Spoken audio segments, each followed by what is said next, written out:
Hey, welcome to Socialism for All. This file is being recorded for the January 2021 edition of Socialism for All. It's an audio file of a Malcolm X speech titled "Democrats Are Dixiecrats."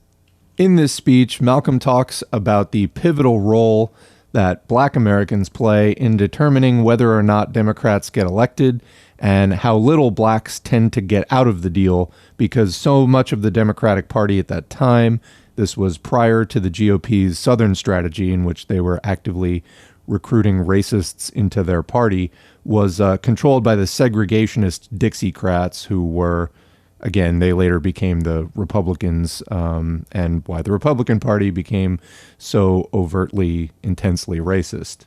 So we're going to play that speech. First, here is a brief bio of Malcolm X.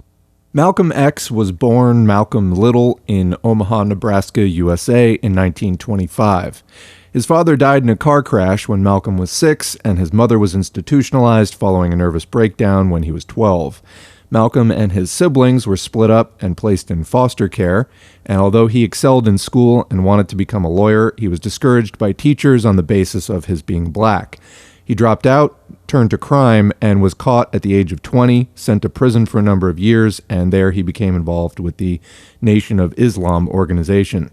From the early 1950s, the FBI monitored Malcolm's activities, including his rapid ascent through the Nation of Islam organization following his parole in 1952. In 1964, following a conflict with Nation of Islam leader Elijah Muhammad, Malcolm, or Malik el-Shabazz as he also was known, left the organization, founded two organizations of his own, Muslim Mosque Incorporated and the Organization of Afro-American Unity, and embarked on a world tour in which he met with leaders of political movements interested in black empowerment and resistance to U.S. imperialism. Although Malcolm wasn't a Marxist, during this last year of his life, he was moving further and further away from the Nation of Islam's views, some of which he later felt to be destructively divisive, and was expressing more sympathies to socialism as a new social and economic model for oppressed people to take up to free themselves.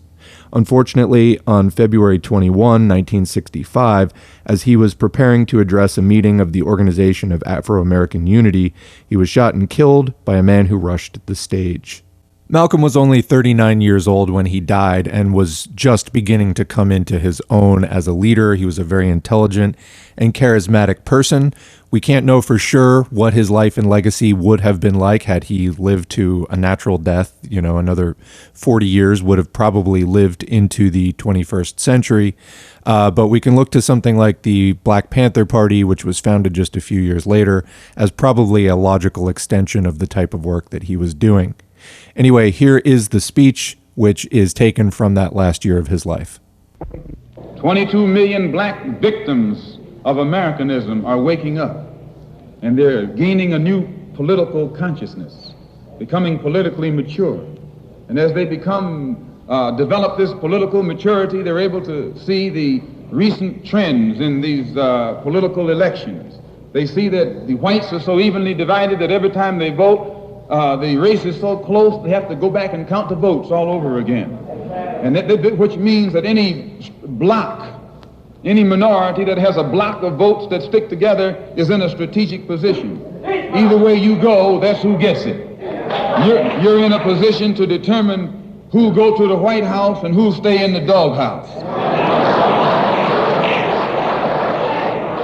You're the one who has that power. You can keep Johnson in Washington, D.C., or you can send him back to his Texas cotton patch.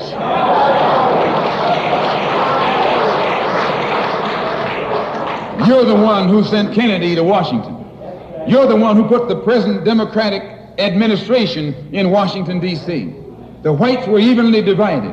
It was the fact that you threw 80% of your votes behind the Democrats that put the Democrats in the White House. When you see this, you can see that the Negro vote is the key factor. And despite the fact that you are in a position to be the determining factor, what do you get out of it? The Democrats have been in Washington, D.C. only because of the Negro vote. They've been down there 4 years. And all other legislation they wanted to bring up, they've brought it up and gotten it out of the way, and now they bring up you. And now they bring up you. You put them first and they put you last. Because you're a chump.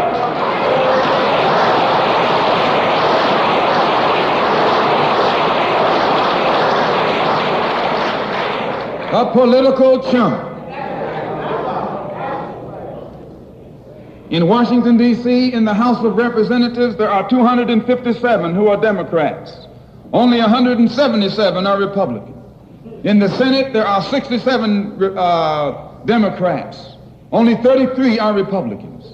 The party that you backed controls 2/3 of the House of Representatives and the Senate, and still they can't keep their promise to you because you're a chump.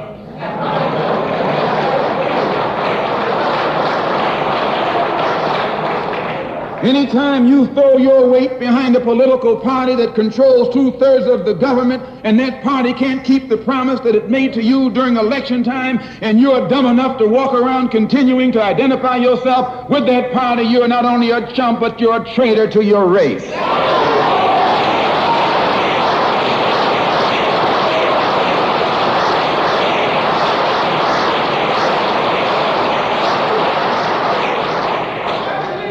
And what kind of alibi do they come up with? They try and pass the buck to the Dixiecrats. Now, back during the days when you were blind, deaf, and dumb, ignorant, politically immature, naturally you went along with that. But today, as your eyes come open and you develop political maturity, you're able to see and think for yourself. And you can see that a Dixiecrat is nothing but a Democrat in disguise. You look at the structure of the government that controls this country. It's controlled by 16 senatorial committees and 20 congressional committees. Of the 16 senatorial committees that run the government, 10 of them are in the hands of Southern segregationists. Of the 20 congressional committees that run the government, 12 of them are in the hands of Southern segregationists. And they're going to tell you and me that the South lost the war.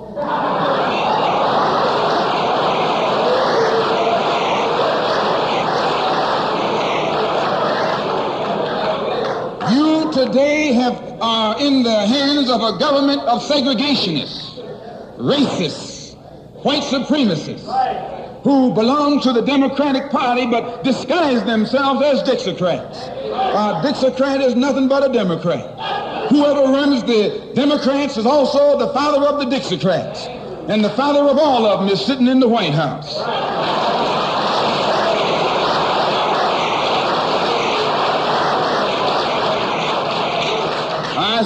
I say it again. You got a president who's nothing but a Southern segregationist.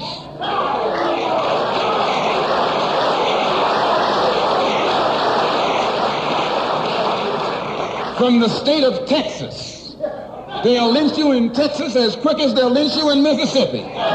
Only in Texas, they lynch you with a Texas accent. In Mississippi, they lynch you with a Mississippi accent. And the first thing the cracker does when he comes in power, he takes all the Negro leaders and invites them for coffee to show that he's all right. And those Uncle Toms can't pass up the coffee.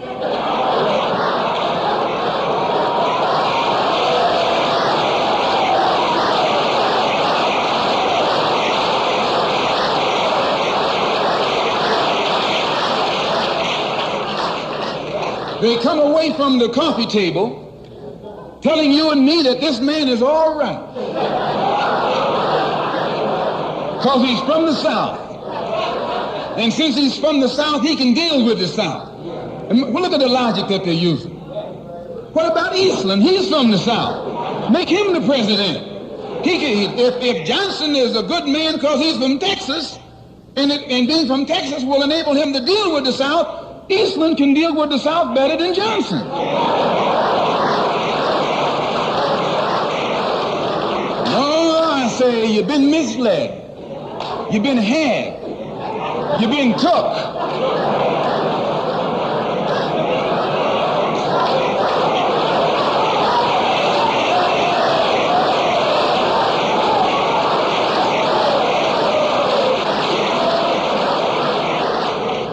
was in Washington a couple of weeks ago while the senators were filibustering, and I noticed in the back of the Senate a huge map.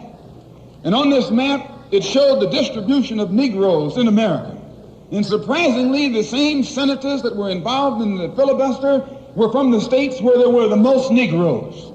Why were they filibustering the civil rights legislation? Because the civil rights legislation is supposed to guarantee voting rights to Negroes in those states. And those senators from those states know that if the Negroes in those states can vote, those senators are down the drain.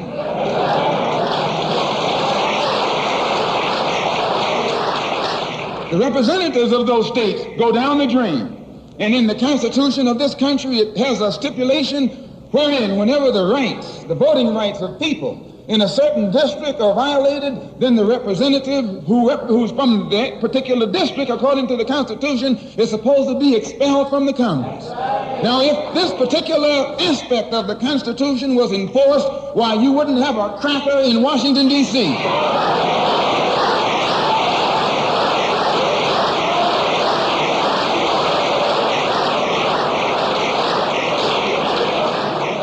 But what would happen? When you expel the Dixiecrat, you're expelling the Democrat.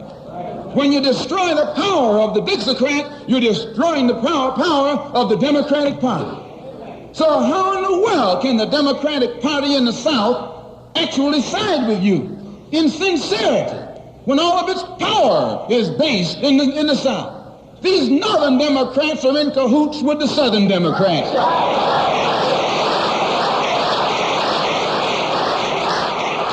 They're playing a giant con game, a political con game. You know how it goes. One of them comes to you and make believe he's for you. And he's in cahoots with the other one that's not for you. Why? Because neither one of them is for you. But they got to make you go with one of them or the other. So this is a con game. And this is what they've been doing with you and me all these years. First thing Johnson got off the plane when he became president, he asked, "Where's Dickie?" You know who Dickie is? Dickie is old Southern cracker Richard Russell. Look here. Yes. Lyndon B. Johnson's best friend is the one who is ahead, who's heading the forces that are filibustering civil rights legislation. You tell me, how in the hell is he going to be Johnson's best friend?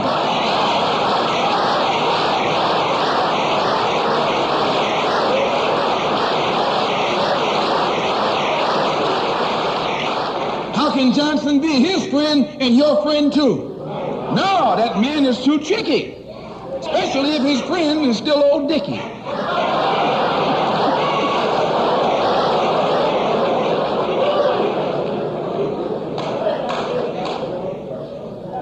Whenever the Negroes keep the Democrats in power, they're keeping the Dixiecrats in power. This is true. A vote for a Democrat is nothing but a vote for a Dixiecrat. I know you don't like me saying that, but I'm not the kind of person who come here to say what you like. I'm going to tell you the truth whether you like it or not.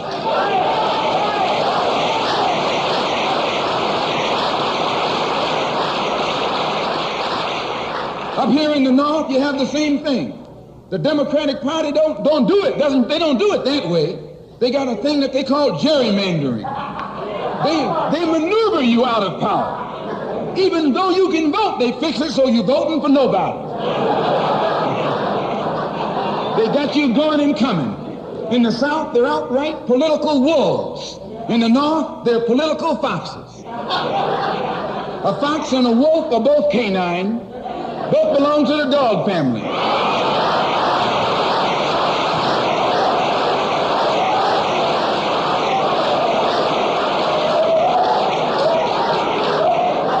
Now, you take your choice. You're going to choose a northern dog or a southern dog. Because either dog you choose, I guarantee you, you'll still be in the doghouse. This is why I say it's the ballot or the bullet. It's liberty or it's death. It's freedom for everybody or freedom for nobody.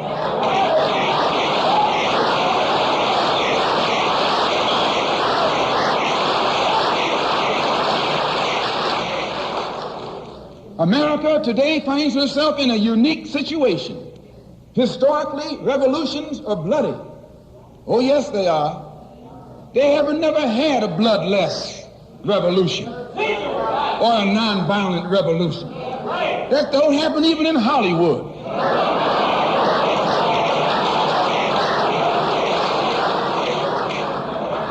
You don't have a revolution in which you love your enemy. And you don't have a revolution in which you are begging the system of exploitation to integrate you into it. Revolutions overturn systems. Revolutions destroy systems. A revolution is bloody. But America is in a unique position. She's the only country in history in a position actually to become involved in a bloodless revolution. The Russian Revolution was bloody. Chinese Revolution was bloody. French Revolution was bloody. Cuban Revolution was bloody. And there was nothing more bloody than the American Revolution. But today, this country can become involved in a revolution that won't take bloodshed.